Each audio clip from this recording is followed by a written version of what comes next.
বললে বাঘের মতো মরবো, বাঁচলে সিংহের মতো বাঁচবো ইনশাআল্লাহ। সবাই আসেন।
আজকে যে পরিস্থিতি চলতেছে সাইন্স ল্যাবে এবং সারা বাংলাদেশে, আমরা সেই বিষয়ে অবগত আছি সকলে।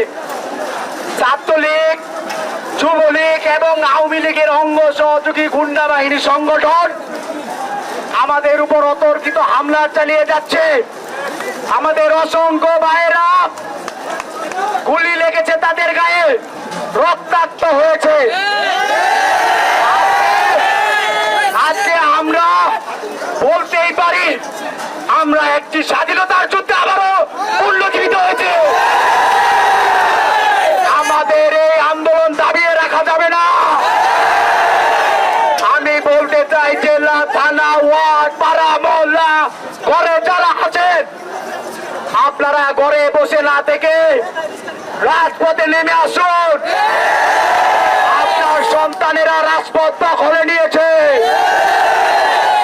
আপনার সন্তানদের পাশে থাকুন এবং আপনাদের যার যা কিছু আছে সব কিছু নিয়ে রাজপথে বেরিয়ে পড়ুন।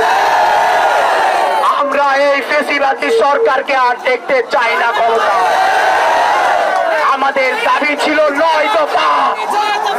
সরকার অনেক রকম তামাশা করেছে আমাদের সাথে। অনেক শিক্ষার্থী ভাইদেরকে তারা নির্বিচারে হত্যা করেছে। জানি না পরবর্তীতে আমি থাকবো কিনা। আমি বলতে চাই, আমি যদি না থাকি সবাই নেতৃত্ব দিবেন। নেতৃত্ব দেওয়ার কিছু নেই। এই আন্দোলন আমাদের জাতির আন্দোলন, আমাদের সকল শিক্ষার্থীর আন্দোলন। এই আন্দোলনকে দাবিয়ে রাখা যাবে না, না, না। আমাদের শান্তিপ্রিয় আন্দোলন ছিল, তারা অতর্কিত হামলা করে আমাদেরকে প্রতিহত করার চেষ্টা করেছে। আমরা দেখতে পেয়েছি চিকাতলার ওই পাশটায় পিলখানার গেটের সামনে ছাত্রলীগ, যুবলীগ তারা আমাদের উপর অতর্কিত হামলা করেছে। অনেক ছাত্র ভাই রক্তাক্ত হয়েছে। জাতি আজ জানতে চায় এর শেষ কোথায়। আমরা জানতে চাই এর শেষ কোথায়। আমরা এক দফা দাবি আদায় ছাড়া করে যাব না। আমরা রাজপথে আছি, রাজপথে থাকবো, রাজপথে আমাদের ঠিকানা। আমাদের দাবি রাখতে পারবে না কোনো